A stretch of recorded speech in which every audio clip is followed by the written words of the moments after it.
2018 Atlanta Press Club Loudermilk Young Debate Series. Brought to you from the studios of Georgia Public Broadcasting. This is the race for Georgia governor.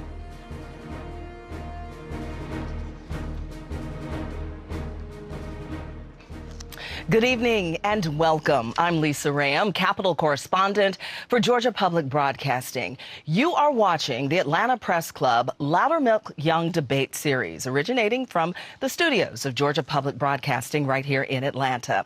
This is the debate among candidates for governor of Georgia. So let's meet the candidates right now. They are in alphabetical order. First, Stacey Abrams, a Democrat, is the first woman to lead either party in the Georgia General Assembly and the first African-American to lead Georgia's House of Representatives. Brian Kemp, a Republican, has served as Georgia's Secretary of State since 2010. And Ted Metz, a Libertarian, is retired from a career as an insurance and financial professional. Welcome to you all. Now, the time has come to meet our panelists. First, we have Greg Bluestein, a political reporter for the Atlanta Journal-Constitution, followed by Elwyn Lopez. She is a reporter at 11 Alive TV here in Atlanta. And Frank Malloy is an anchor at WMAZ-TV in Macon, Georgia. Welcome to you all. Thank you. Are you ready? Yes. Okay. Now, let's get started. For rules on today's debate, please visit the Atlanta Press Club website, atlantapressclub.org. Next, here we go. To start the debate, each candidate will be asked 2 questions. Frank Malloy, you get the first question to Ted Metz. All right. Mr. Metz, welcome. You propose eliminating the state income and property tax and boosting the sales tax to try and make up that revenue. How do you sell that to low-income people on fixed incomes? It's really easy because we have electronic systems where we can issue a card that would actually use as a discount on the taxation right at the checkout counter. It's simple. Ellen Lopez, you get the next question for Stacey Abrams. Ms. Abrams, you participated in a 1992 protest where you burned the state flag. Do you stand by those actions? And what message do you have to people who are concerned that you burned a state symbol even though it had a Confederate emblem? Well, first, I want to say thank you to the Atlanta Press Club for having me. And I want to say that I'm a very proud Georgian. I graduated from our public high schools. I went to Spelman College here in Atlanta. I left for graduate school and law school, but came back as soon as I could. I came back because I wanted to help build my state, make it a stronger place.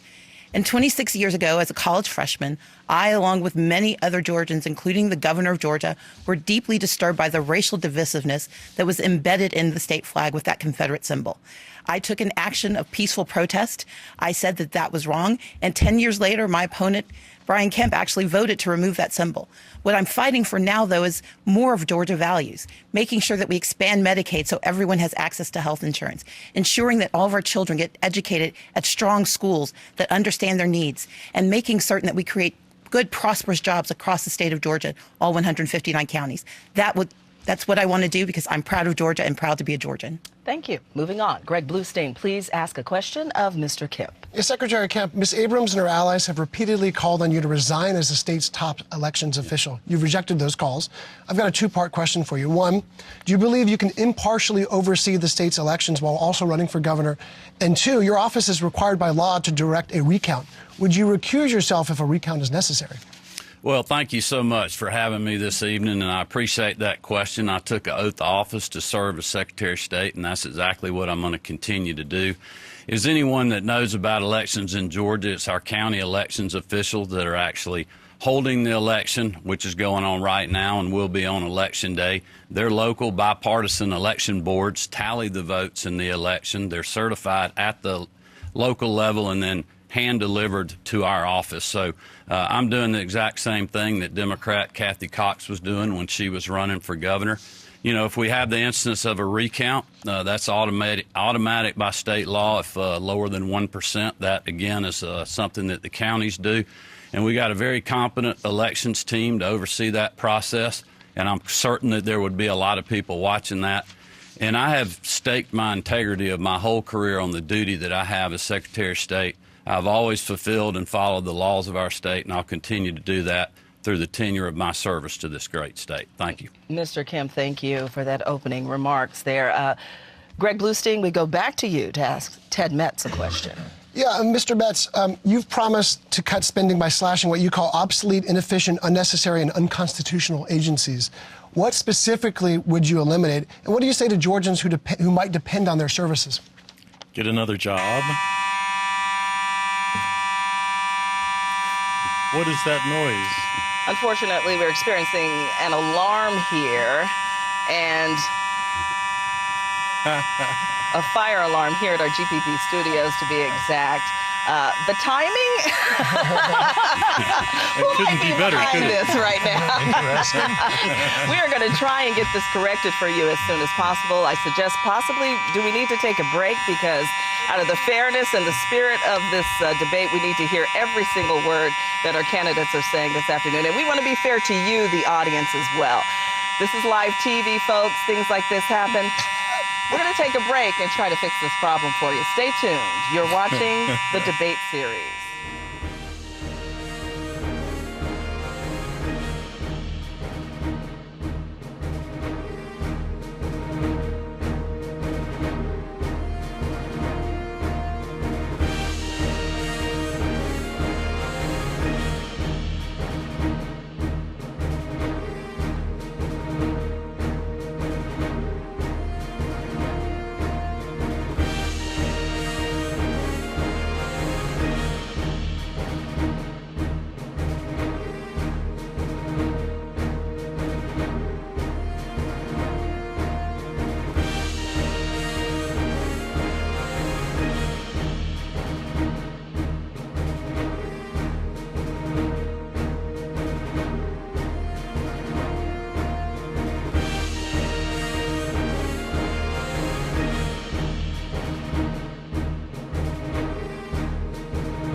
The beauty of live TV. We were interrupted a few minutes ago by a fire alarm. We received the all clear here at the studios. We welcome you back to the governor's debate, a really important and historic and iconic debate in the state of Georgia. We're going to pick up where we left off with Greg Bluestein asking Mr. Ted Metz a question. Take two. Mr. Metz, you've promised to cut spending by slashing what you call obsolete, inefficient, unnecessary, and unconstitutional agencies. What specifically would you eliminate? And what do you say to Georgians who might depend on those services? The services won't be going away. They'll just be replaced or transformed into some other, absorbed into another department. We have 13 transportation agencies in 11 counties around the city. We certainly can eliminate some of those, combine forces, and actually improve government and government services with technology, number one. Number two, with efficiency. Number three, with, again, paring down on the number of employed people we have in the government. What are they going to do instead? They're going to find private service jobs. We have a lot of jobs available in Georgia. They can do something different. We don't need to pay them on government salary to do things that are unnecessary. I have a list on my website of all the different things that can be cut, and I would defer people to that to review. Mr. Metz, thank you. Frank Malloy, it is your turn to ask a question of Stacey Abrams. Ms. Abrams, why do you think expanding Medicaid will help people in rural counties who are dealing with hospital closures and severe doctor shortages? And will it even be possible, given that you're going to work with a Republican-controlled legislature? I spent 11 years in the state legislature, 7 as Democratic leader, and I know how to work across the aisle. And this is one of those solutions to a problem that has been plaguing the state of Georgia for more than a decade. Rural Georgia has been losing hospitals at an alarming rate. And because of that loss, we have companies leaving, we have people without access to health care, and we aren't doing the kind of economic development work we can do.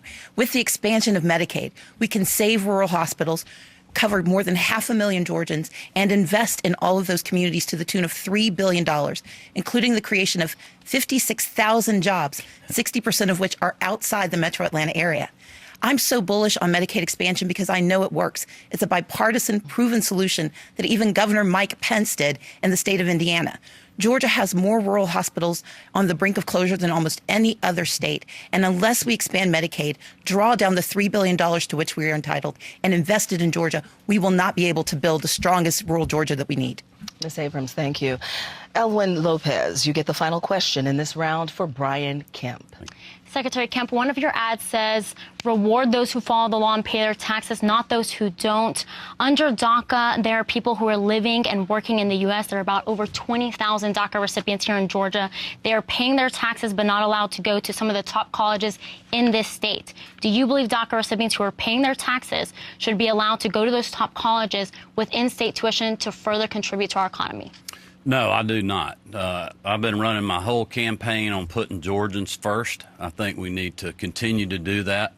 Unlike Ms. Abrams, who wants to give the Hope Scholarship and free college tuition to those that are here illegally, I think that is the wrong position to go. I think we need to continue to fight for our own people that are our own state, that are citizens of our state. And that's what I'll do as governor. If I may respond. You may have a rebuttal. I've pushed for allowing any student who graduates from our high school to participate in the Hope Scholarship Program, because these are young people who were brought here not of their own volition. But in a state like Georgia, we have to lift up every opportunity to improve our economy, fill our nursing shortage in rural Georgia, and do the best we can for our economy. And I stand by believing that every Georgian who graduates from our high schools should be allowed to attend our colleges, and if they're eligible, receive the Hope Scholarship. And Mr. Metz, we'd like to give you an opportunity as well. On immigration, I really think that we need to have some sort of a program where people can come in and register to actually be here legally. And I've missed the question, I suppose, but I don't see immigration as a problem as other people see it, because I believe that we need more immigration in America to build the strength of America, to replace people who are not being born in America because we have such a low replacement rate. If we don't have more people in Georgia in the United States to pay into our Medicare and Medicaid system, those systems will collapse. Candidates, thank you. That concludes the first portion of the debate. We call that the easy round. Now it's going to get a little tougher. The candidates will now ask a question to each of their opponents. Now, candidates will have 30 seconds to ask the question, 60 seconds to respond, and 30 seconds for a rebuttal. So by random selection, Brian Kemp, you may ask the first question to Ted Metz. Okay. Well, Mr. Metz, as you know, Ms. Abrams supports a government takeover of health care. It's a plan that will make your current insurance illegal. You will not be able to choose who your doctor is. And in her book, she says you'll have to raise income taxes and cut funding to Medicaid and Medicare to pay for this plan. My question is, what do you think of Mrs. Abrams' health care plan? Frankly, anytime you throw more money at a broken system, it just keeps the system broken and limping along. We really need to completely reform all of our healthcare delivery systems to be more modern, to be to include better patient outcome. We need to make a model where more like a concierge approach to medicine delivery, in that, like a healthcare system, when you have a health membership, you actually pay a monthly fee, you get to go to the doctor as many times as you want, and then to cover the catastrophic things, you use a catastrophic insurance, which we can create a Georgia pool for all Georgians to participate in a catastrophic pool. And that way the Band-Aids and sniffles coverage is much more affordable, and the expensive stuff we can cover through a Georgia pool for all people in Georgia. Anytime a candidate is named, it paves the way for a rebuttal. Ms. Abrams, Thank you. Your response. Unfortunately, my opponent, Mr. Kemp, does not have a plan for health care other than saying trust your insurance companies. He has said that he will protect pre-existing conditions. However, his previous record shows that he's voted against those protections. And the Trump administration just yesterday approved the kind of innovation waivers that Mr. Kemp talks about, which include allowing shoddy plans back into Georgia that do not provide comprehensive care. I'm the only candidate with a comprehensive, proven solution that is bipartisan and that will cover 500,000 Georgians and allow everyone to have access to the health care they need. Ms. Adams, thank you. Ted Metz, it is your turn to ask a question to Stacey Abrams. Well, don't I get a response? You may have a rebuttal. I mean, because the rebuttal to the question I answered, correct? Correct. Okay. Well, thank you. As you know, Ms. Abrams' plan will make your current insurance plan illegal. It will not allow you to choose your doctor, and she's going to raise your taxes to pay for it. And if you're on Medicaid or Medicare, this should scare you to death, because in her book, she wrote that she wanted a single-payer government health care plan, and she cut Medicaid and Medicare to pay for it. That is going to also cause your taxes to go up. What we need is my health care plan that makes premiums more affordable, lowers prescription drug costs, will help save our rural hospitals, and also I do protect folks with pre-existing conditions. That is just absurd to think that I wouldn't do that. I'm a father of 3 daughters. You're out of time. Important. Thank you for your response. I'm going to reiterate the process we have here, and you are correct. Candidates will have 30 seconds to ask the question, 60 seconds to respond, and 30 seconds for a rebuttal, so excuse me there. Next up, Ted Metz, it is your turn to ask a question of Stacey Abrams. All right, Ms. Abrams, as has been reported in many news media outlets that Secretary Kemp has grossly mismanaged the Secretary of State's office. He said he would lead the charge to replace the voting systems, but never did.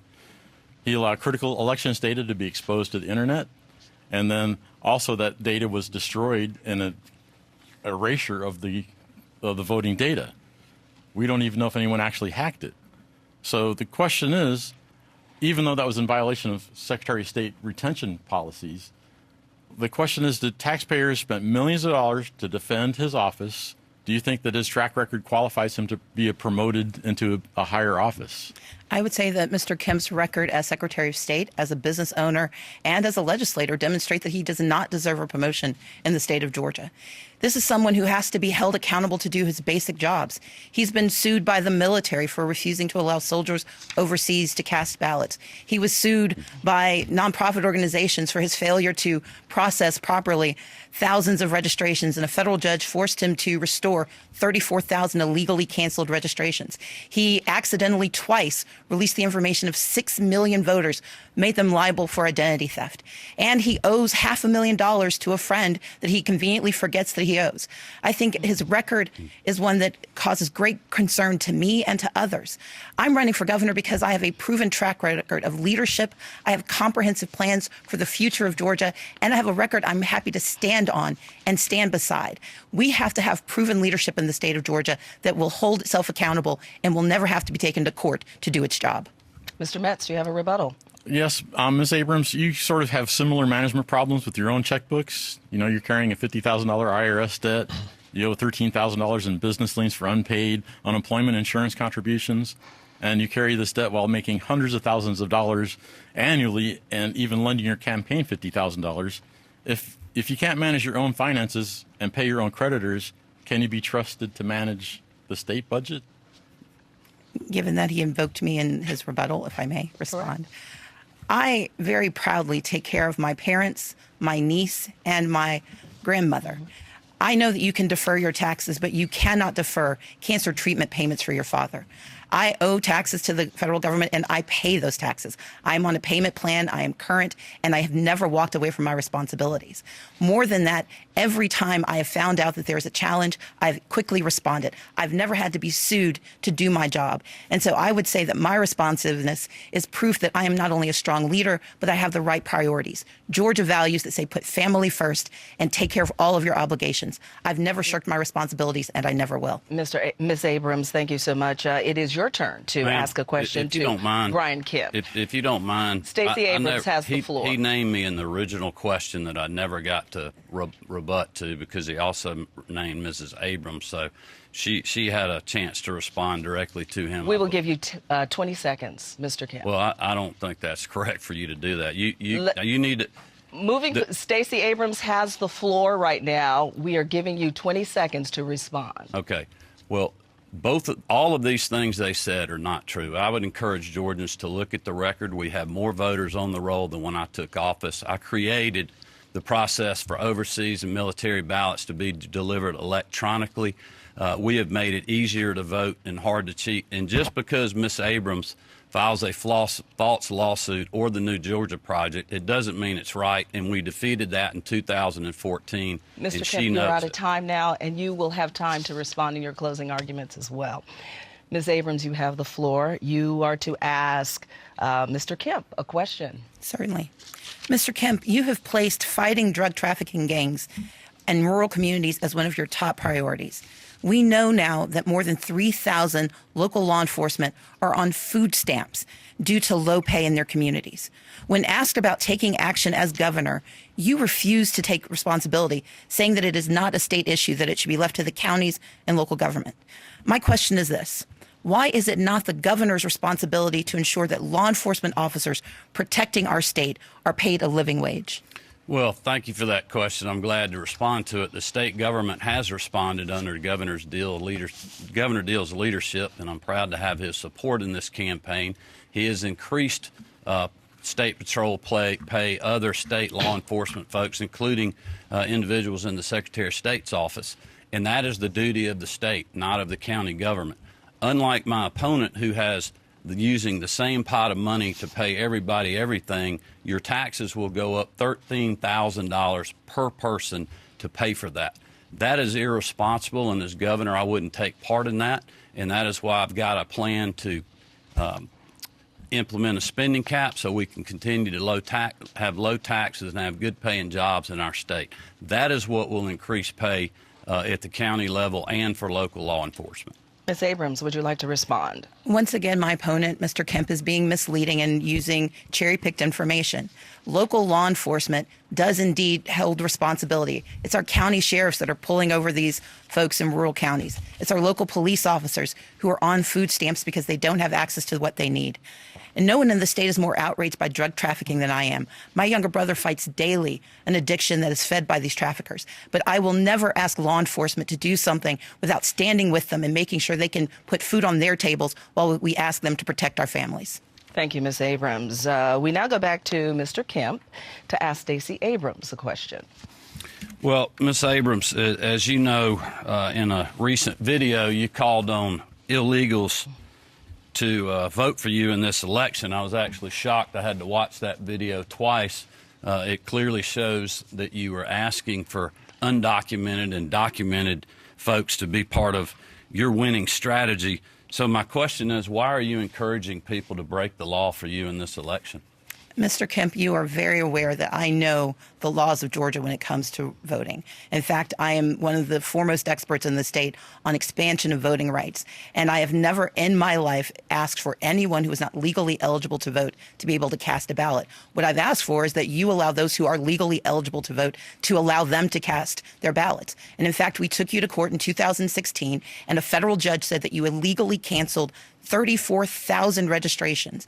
You use the exact same system, the exact match system that is under dispute right now. Now, I realize that in the next response, you're going to say that it's a function of my organization because your tendency is to blame everyone else for the mistakes that you make.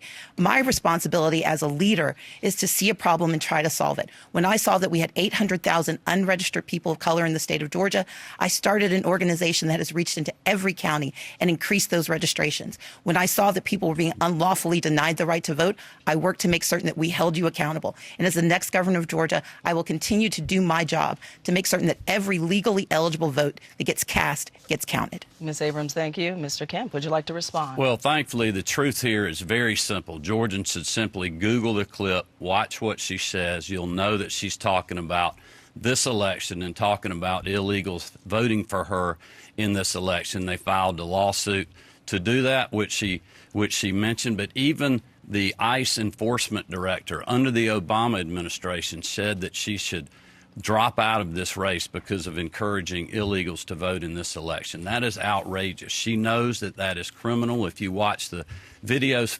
yourself, you will see it firsthand. Mr. Metz, would you like to weigh in here, out of all fairness?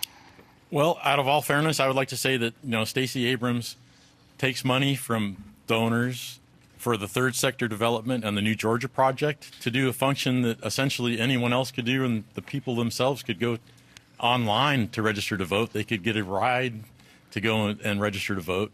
But the thing is, she also uses that influence with other 501c3 organizations to actually do phone banking and voter drives, really specifically for her campaign. And that's a violation of 501c3 charters. Excuse me, I have to end your thought there. Ms. Abrams, would you like to respond? Unfortunately, my opponent, Mr. Metz, is very confused about what is at stake. My campaign, the Abrams for Georgia campaign, operates as a separate organization. I am no longer responsible for or involved in the New Georgia project. I have never failed to meet my responsibilities as a tax attorney with a specialty in tax-exempt organization law. I have very carefully followed the law and ensured that we never cross any lines and we only work for the public good. I'm running for governor because I recognize that that public good has to happen with public and private partnerships. And I've worked hard to make certain that the nonprofit sector, the public sector, and the private sector have worked to make Georgia stronger for all. You're out of time. Would you like to end the round with a rebuttal, Mr. Kemp? Well, I think I've already rebutted the question I asked her. I don't believe. Moving on to Ted Metz, then. Please ask your question of Brian Kemp.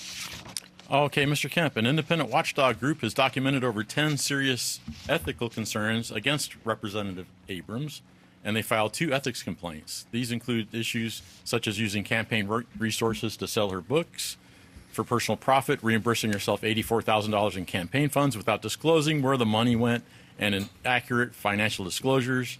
Should someone of that ethical qualification really be elected as governor? Well, I certainly share your concerns on the things that you mentioned. I appreciate that question. I would say what's more concerning is Miss Abrams being a tax attorney, is her not paying her taxes while she took the opportunity to loan her campaign $50,000 instead of doing that. I don't think I could get away with that. I don't think Mr. Metz could get away with that, and the people of Georgia couldn't get away with that. And when you're putting politics over paying the government the taxes you owe, I think that does make you unfit to be governor. And that's why even in tough times, battling through a recession and investing in a tough business deal where the company owes someone some money, my wife and I have always paid our taxes. That's what we do as Georgians, and that's the kind of governor I'll be, that'll stand with integrity and the people of this state to honor the good money that they're sending us, to spend it wisely, budget conservatively, to cut taxes in the future, not raise them like Miss Abrams. Let's give Ms. Abrams a chance to respond. Once again, my opponents are being very misleading. In 2005, Hurricane Katrina hit my family. My parents lost their church, and they lost most of their income. I stepped up and became their primary source of income. And for the last 15 years, I have taken responsibility for my parents. In 2015 and 2016, my parents faced health challenges, and my father had to have cancer treatment. You can defer tax payment. You cannot defer cancer treatment. You cannot defer responsibility for your family. I never failed to pay my bills. I pay the IRS. We have a payment plan, and that is wrong to say that I'm doing anything else. Mr. Metz, your rebuttal. Well, an independent watchdog group and reliable news sources that you can look up have documented at least 10 ethical concerns against you, Mr. Kemp.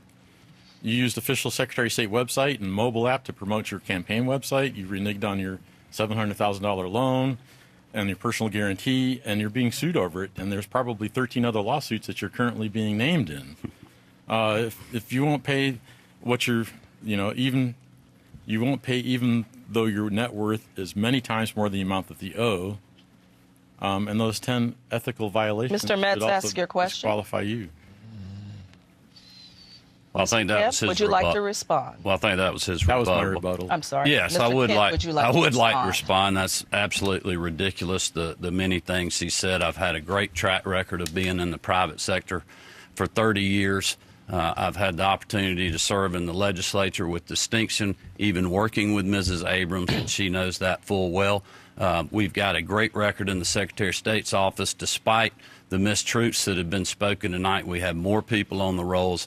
I created online voter registration in our state where you can register to vote 24 hours a day, 7 days a week, something Ms. Abrams voted against. Thank you so much. Finally, Ms. Abrams, you get the final question in this round. Please address Ted Metz. Mr. Metz, do you believe it is hypocritical that Mr. Kemp borrowed $500,000 from a friend and refused to pay it back, that he actually loaned his campaign in 2006 $50,000 while he was $1 million in debt, and that he continues to guarantee loans that are twice the amount of his net worth? Do you think it's hypocritical for him to attack anyone else when he is in the same position? It is hypocritical, and it's also hypocritical to be in government to promote yourself, to be self-aggrandizing and self-enriching, and nobody gets rich in politics unless they're a crook, according to Harry Truman. It seems like we have a lot of issues in government where people are using their positions to get rich and enrich their friends, and that's got to stop. Ms. Abrams, would you like to? I think that Mr. Kemp has unfortunately created a narrative that is incomplete and inaccurate. He loaned his campaign $50,000 in 2006 when he was $1 million in debt. 91 times he told the courts that he does not owe $500,000 that he clearly owes. And this is someone who takes credit for more people registering to vote, despite the fact that he purges voters at a regular interval. We have more people in Georgia. That's why we have more voters. And I voted against the voter registration, the online registration system, because the Republicans were trying to hide judicial elections. And I thought that was unfair and wrong. Thank you. Mr. Well, I'd like to Kemp, you are going respond, to end this round with your rebuttal. I have paid my taxes when they were due, unlike Mrs. Abrams, in some very tough times. The company owes the individual on the loan, not me. I haven't been, that was a company debt, not mine personally. It was an investment I made. I own 8% of that company. After 30 years in business and fighting through the recession, I'm proud of that record. No one has made it easier to vote and harder to cheat in our state. And it's really outrageous that while we're talking about all these voting issues on both of these folks up here, I've actually taken the lead on these issues. Mr. We're Kemp, having record turnout right now. Thank you. You are out of time. I told you this round was going to be a little tougher. That concludes our second round. For those of you just joining us, this is a debate between candidates for governor of Georgia. And we want to thank you so much for joining us. We will now go back to the panel to ask questions to the candidates of his or her choice until we run out of time. As a point of moderator privilege, I may also ask questions, and I will determine when a rebuttal is appropriate. So we are ready for our last and final round here. Frank Malloy, you get the first question in this round. All right, this question will be for both Ms. Abrams and Secretary Kemp. The Husqvarna plant in Telfair County in southeast Georgia recently announced it would close next year, possibly taking with it more than 1,000 jobs unless a new buyer is found. How do you go about trying to replace those types of jobs in rural counties like Telfair County and others in southeast and central Georgia? Ms. Abrams, we'll start with you. Unfortunately, there is no way to bring companies back to communities without stabilizing those communities first. It's not a question of chicken and egg. It's a question of horse and cart. And the horse is Medicaid expansion. It will create 56,000 jobs in Georgia, 60% of which are outside of the metro Atlanta area. It will provide access to health care, and it will help stabilize those economies. But beyond that, I'm the only candidate with a plan to actually invest in small businesses in South Georgia. I believe that we should create a $10 million small business financing fund, which will help small businesses get the capital they need, both those that are starting up and those that wish to expand and add a couple of new folks. We have to invest our dollars in our communities. Unfortunately, my opponent has scoffed at the notion of taxpayer investment in these communities, although he borrowed $3.6 million, signed for a federal loan for his company. I don't understand why it's right for him and not right for the rest of Georgia. Secretary Kemp, your response to the question about trying to Well, replace jobs? I appreciate the answer, but expanding a broken government program is no answer to solving the problem, nor is taking $10 million of taxpayer money and start loaning it out. The government, I can assure you that small community-based banks know full well how to loan money out to hardworking Georgians better so than the government. That is why I have a plan to strengthen rural Georgia. I've been to all 159 counties, and I know how to create jobs. I've been doing it for 30 years. And expanding government programs is not the way to do it. Our workforce is leaving those areas. They're aging out. Young people are leaving. What we need is a governor that's going to fight for opportunity in rural Georgia. No one has done that earlier and quicker than I have with our plan. And people know it because we've been working with all those counties as Secretary of State when we've been creating access for voters and easier ways for people to register to vote. That is a record that people in rural Georgia can trust. Mr. Kemp, thank you. Mr. Metz, we want to keep you in the discussion here. Do you have a response? Do you have any thoughts? I certainly here? do have a response. I mean, the obvious answer is we are an agricultural state, and we need more agricultural products. Industrial hemp is a product that can create jobs in Georgia and create prosperity. There are 25,000 different uses of industrial hemp, from fiber to food to fuel to industrial chemicals, to anything that oil can do, hemp can do in a carbon negative fashion. We could actually reduce the carbon problem we have with global warming by using hemp to suck the carbon dioxide out of the air. There's a lot of things we can do with industrial hemp. The World Health Organization has called for replacing Similac and other soy-based baby formulas with hemp. 8,000 pounds of seeds can be produced from 1 acre of industrial hemp, and that can go right into baby food, which is a much better protein complex, much better carbohydrates, much better omega-3 fatty acids. I mean, everything can be done with hemp. Mr. Metz, thank you. Elwin Lopez, it's your turn to ask a question tonight. Secretary Kemp, the DEA considers Atlanta to be a main hub for Mexican drug cartel operations. You've said that street gangs and drug cartels are a huge issue here in Georgia and that you have a plan to keep families safe from this. Former Secretary of State Rex Tillerson said last year that we Americans are the market for those drugs. The demand for those illegal drugs is here in the United States. What programs, if any, will you put in place to reduce the drug demand here in our state? Well, as you know, I've been talking about that issue. I'm very passionate about it. As a father of 3 teenage daughters, I'm seeing it every day with school-aged children, folks that are in college, hardworking Georgians. The drug epidemic is facing all of our state. It doesn't matter what demographic, what area of our state, and I plan to do something about it. I've got 2 plans to go after drug cartels and street gangs, and I'll also work with our local law enforcement and prosecutors. And no one has taken the lead on this issue. We've got to raise public awareness. I want to work with Attorney General Chris Carr to create a strike force as well to give counties that don't have resources to go after drug cartels and gangs what they need to solve that problem. Unlike my opponent, Mrs. Abrams, who has voted against increased penalties for law enforcement, she's not going to stand with them, and I will, to fight this good fight. Ms. Abrams, a 30-second rebuttal. Mr. Kemp has praised a bill that was passed to fight gangs as the strongest in the nation. I helped pass that bill. I'm the only candidate here who actually worked on a gang task force as a college student because I'm very familiar with the challenges not only of gang violence, but also of the drug epidemic. I have a younger brother who grapples with drug addiction, and that is why I'm not only bullish on public safety and investing in our local law enforcement so they can do their jobs. We also have to create a network of mental health and substance abuse treatment, which can only be done through the expansion of Medicaid, especially in our rural communities that need it desperately. Thank you so much. Greg, you've been waiting patiently over here. I know you have a loaded question. It is your turn to ask a question I'm going to ask another criminal justice related question to you, Ms. Abrams. The city of Atlanta recently eliminated the cash bond requirement for some offenders, and it's resulted in a large increase in the number of people failing to appear for their court date. You've called for a similar statewide measure. If Atlanta struggles to implement this policy, why is it a good idea for the state to implement it? I've worked for the last 8 years with Governor Nathan Deal on criminal justice reform. And in fact, in 2018, he signed legislation to help reduce cash bail because we recognize that it criminalizes being poor. I think using Atlanta as an example is a poor example because at the same time that Atlanta put this program in place, their cybersecurity was hijacked. We do not know if it's a challenge that's based on failure to appear because of lack of information, because they are not able to work their systems, or if it's directly related to the cash bail system. But I will tell you that across the country, in states that have imposed this system, they have seen return rates that are equal to those who are on that have access to cash bail, but they're also seeing that poor people aren't losing their jobs and being forced out of the economy because of crimes that they may or may not have committed.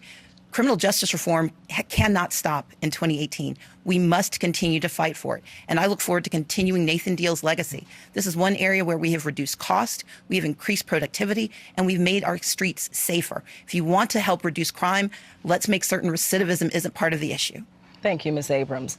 The focus of tonight's debate is to tackle the issues and concerns of the people here in Georgia. Yet the issue regarding voter suppression has created this astronomical sidebar to this election. And we touched on it earlier tonight, but I think we need to delve into it a little more. And I have questions for all three of you. Mr. Kemp, you have been our Secretary of State since 2010.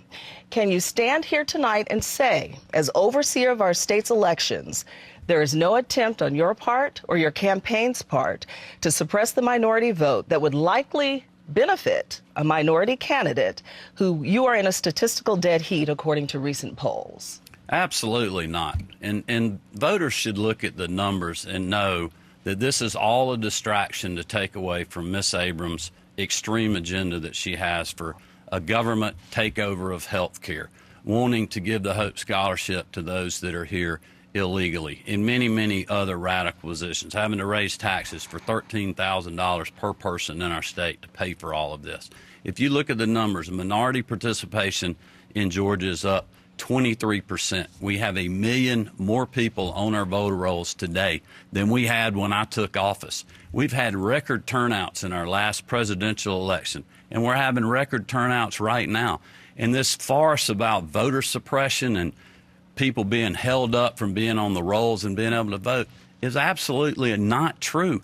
Anyone who meets the requirements that's on the pending list, all they have to do is do the same thing that you and I at home have to do. Go to your polling location, show your government ID, and you can vote. But 75% of those individuals missed the Social Security match, which is a federal problem. Ms. Abrams, would you like to respond? I would indeed. The right to vote is a right. I grew up in a family that fought for the right to vote before they were old enough to do so. My father was arrested helping people register, and so I take the right to vote very seriously. I only believe that those who have the legal eligibility to vote should cast a ballot. But I also understand that under Secretary Kemp, more people have lost the right to vote in the state of Georgia. They've been purged, they've been suppressed, and they've been scared. This is a man who had someone arrested for helping her blind father cast a ballot. He raided the offices of organizations to stop them from registering voters. That type of voter suppression feeds the narrative, because voter suppression isn't only about blocking the vote. It's also about creating an atmosphere of fear, making people worry that their votes won't count. As the next governor of Georgia, I will work with the Secretary of State to ensure that there is no question that the right to vote in Georgia is not a privilege. It is indeed a right that belongs to those who are Georgia citizens, and I will work hard to make it so. Mr. Kemp, would you like to respond? Yeah, well, that's just factually not true. 75% of the people, after you take off people that were pending, like my 17-and-a-half-year-old daughter was pending on the pending list. When she turned 18, she came off. When you take off people that had registered that had a potential double name, or when you count people like Jesus from Heaven Street that are on these lists, they are on the pending list. No one's keeping them from voting. 75% of the people are being held because of something that was pre-cleared through the Obama Justice Department because their Social Security number didn't match. If they'd have used the online system that Ms. Abrams voted against, they would not be having this issue. She is blaming me for a problem that her group created. Ms. Abrams, will give you a chance to respond, but we do want to get Mr. Metz involved here. You can expound on the initial question, or I have a particular question for you. You represent the Libertarian Party. You're polling far behind your two frontrunners here. Does the issue of possible voter suppression strike a nerve with you? And would you go as far as justifying the concerns of a lot of people out there that this race is being rigged? I feel as if it's much ado about nothing. The real issue here is if you look at the voter turnout for past elections, less than 60% of the voters ever actually turn out. The most recent Pew nationwide survey showed that 40% of people identified as independents, less than 30% of people identified as Republicans, and less than 30% identified as Democrats. The problem is that we don't have a third voice in government for independents to actually listen to and to vote for. So the whole thing about the voter suppression, this and that, you know, they're trying to pull us apart and vote for one of the two teams. There are more people that are more interested in hearing a third voice than voting for Team Red or Team Blue. So again, I don't think it's as large of an issue as it's being blown up to be. Lastly, I promised questions for all of you. And Ms. Abrams, this one is for you, and you can expound on that while you're answering this. But the pending applicants, the 53,000, still have an opportunity to vote by law once their information is cleared. Do you trust that process? And if not, how will you seek immediate intervention since your campaign stands to lose the most? I begin by saying this. I believe anyone who has submitted an eligible registration form should try to vote. If you're on the pending list, absolutely go and cast a ballot. But the reality is voter suppression is not simply about being told no. It's about being told it's going to be hard to cast a ballot. And that's the deeper concern that I have. Because under his 8 years of leadership, Mr. Kemp has created an atmosphere of fear around the right to vote in the state of Georgia. I've worked hard as a leader in the state. I did not vote against online registration. I voted against hiding our judicial elections in primaries, which is what Republicans were doing to reduce turnout. I have voted for absolutely protecting the right to vote and expanding that right to vote. I did it not only as a legislator, I did it as a private citizen who raised money to make certain that the least likely voters would have an opportunity to have their voices heard. And I stand by that work. And a federal judge held Mr. Kemp accountable for the exact match system in 2016.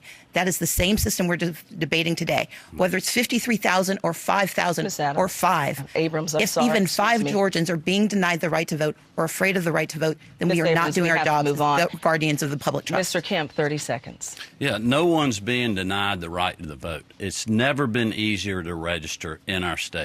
If Miss Abrams' folks that she's registering with paper applications had used the online system and were using their state-issued ID or their Georgia ID, they would not be having these problems. The reason they're having these problems is because her canvassers didn't fill the form out correctly. They couldn't get the last 4 digits of the Social Security right.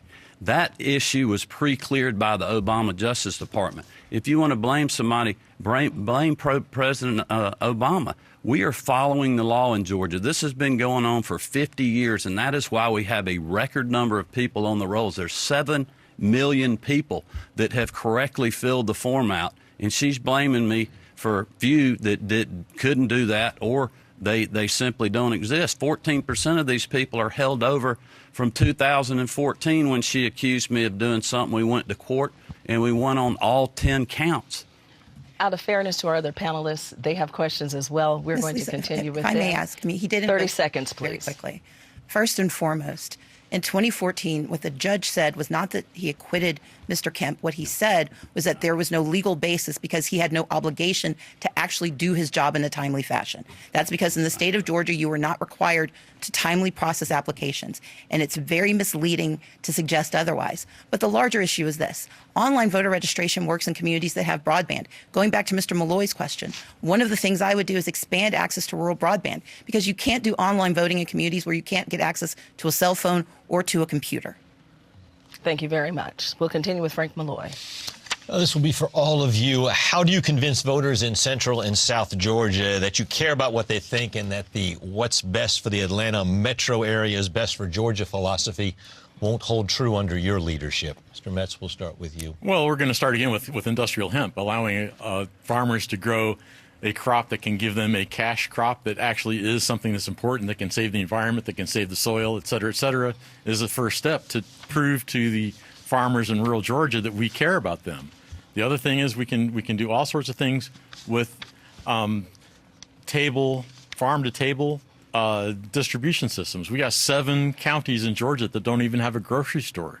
You know, the thing is, we need to be encouraging our agriculture and getting them to actually grow food rather than just the big cash crops, the monocultures that they're doing, which is destroying the cropland.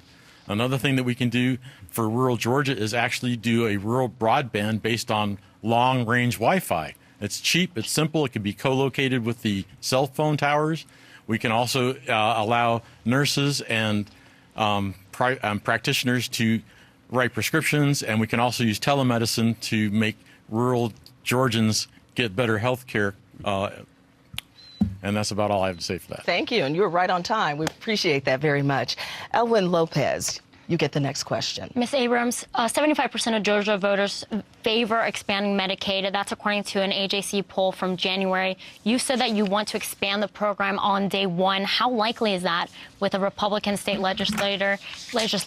And how would you be able to achieve that on day one or even during your first year in office? So what I've said is that my day one priority is expansion of Medicaid. I've been through 11 legislative sessions. I know it takes a little bit longer than one day. But I will say this, having worked across the aisle, having worked with Democrats and Republicans, I know that we all care about Georgia families. It's one of our core values. And I know that we do not want to see more rural hospitals close. Unfortunately, there is only one solution in the state of Georgia. And despite the misleading information from my opponent, I am not promoting anything other than a program that has been proven to be bipartisan. Governor Mike Pence expanded Medicaid. We know that it works. We know that it is a bipartisan solution that will help cover 500,000 Georgians, will create 56,000 jobs, will cost us approximately $250 million, will draw down $3 billion, and will help stabilize the rural economies. There is no other solution.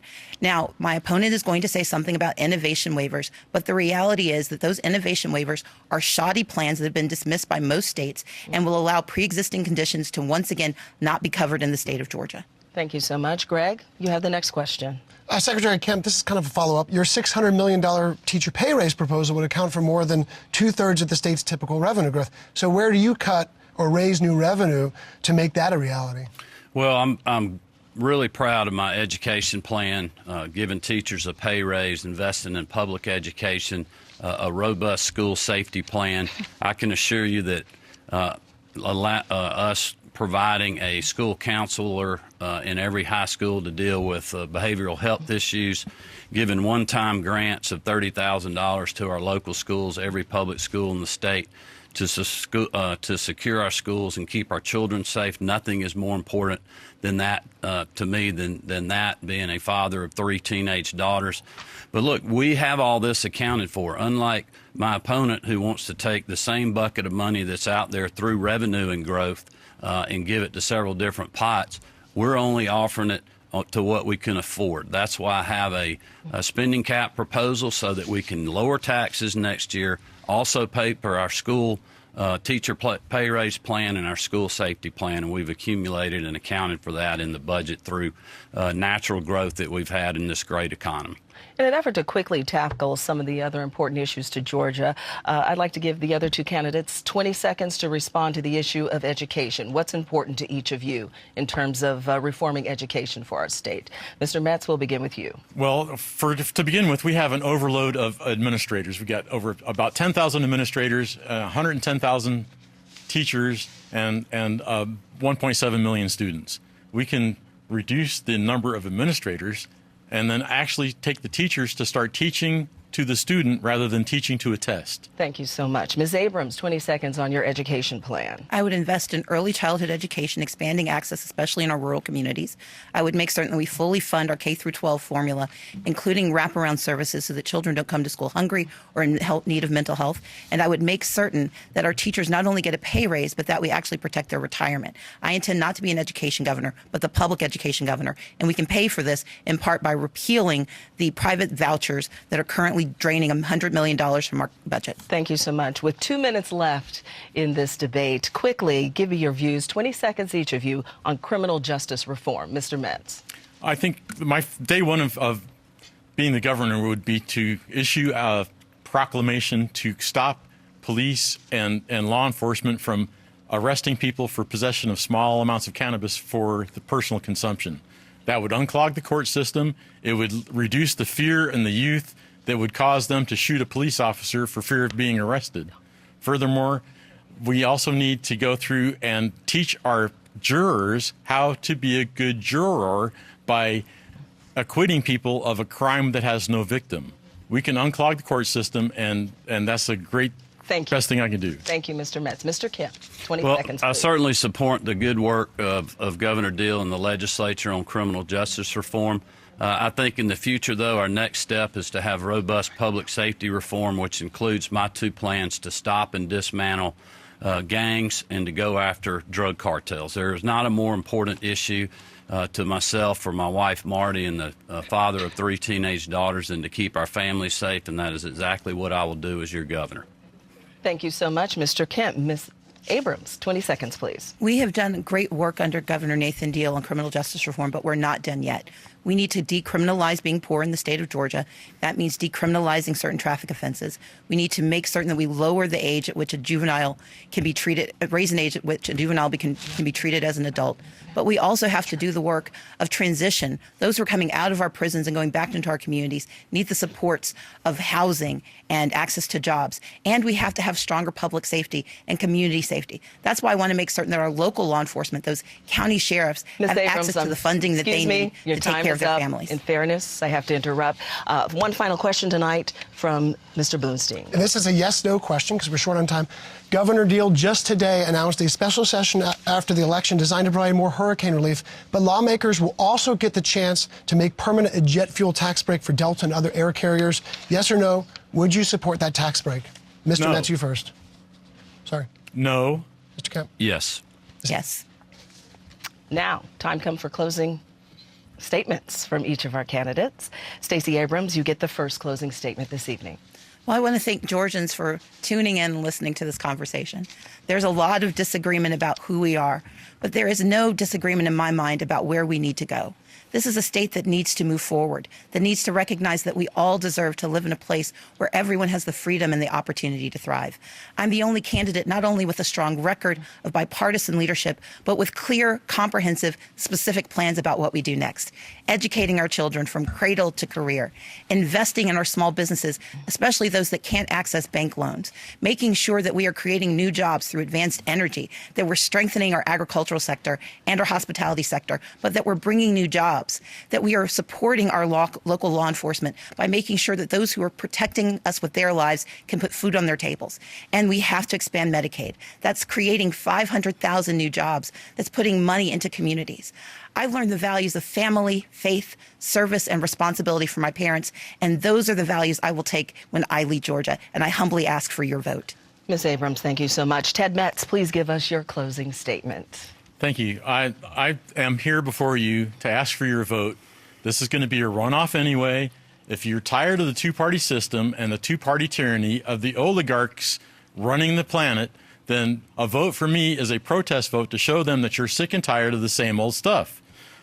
Basically, being a libertarian is leave me alone, don't tell me what to do, and don't steal my stuff. I'm running to end corruption, also to hold government accountable, and to lower taxes. There's lots of ways to do that by stuffing government back inside of its constitutional constraints. Many people have forgotten that the Constitution is about holding government accountable to a small group of functions, which include an equal playing field, making sure that everyone has equal protection under the law, as well as providing protection for our property and for our happiness. And we don't get that out of government anymore. Government is in everything that we do, and everything that we do has to have permission from government. It's time to stop. Mr. Metz, thank you. Brian Kemp, it is your turn. This election is a fight for our future. My opponent has run the most dishonest campaign Georgians have ever seen, and here's why. She's lying about my record to hide her extreme agenda. She wants higher taxes, bigger government, a single-payer, radical government takeover of health care, and those are her moderate positions. She also wants to give taxpayer benefits, welfare, and free college tuition to those here illegally. And she's even asking illegals to vote for her in this race. Not even California is that liberal. But with your vote, You can end this craziness. And as governor, I'll invest in public education and give teachers a raise. I'll cut taxes and lower health care costs. And I'll continue to streamline government, fight for our conservative values, including our Second Amendment, protect the Hope Scholarship, and keep our classrooms safe for our children. This race is about the soul of our future, and I'd be honored to have your vote. Thank you to all of you. You can exhale now. We got through the hour. Everyone give yourselves a round of applause. That concludes our debate. We like to remind voters that Election Day is Tuesday, November 6th, and early voting has begun. Our thanks to the candidates and to the panel of journalists who took part tonight. I want to thank you. I would also like to thank the Atlanta Press Club and Georgia Public Broadcasting for arranging today's debate. For more information on the full schedule of general election debates, please visit atlantapressclub.org. This debate will be archived there and on Georgia Public Broadcasting's website, gpb.org. The Atlanta Press Club and Georgia Public Broadcasting lost a longtime member of the debate series family. This happened in July. Tom Crawford reported on Georgia politics for more than 3 decades and was considered the dean of state capitol journalists. We dedicate tonight to him. I'm Lisa Rayam. Thank you so much for joining us for the Atlanta Press Club Louder Milk Young debate series. Have a wonderful evening.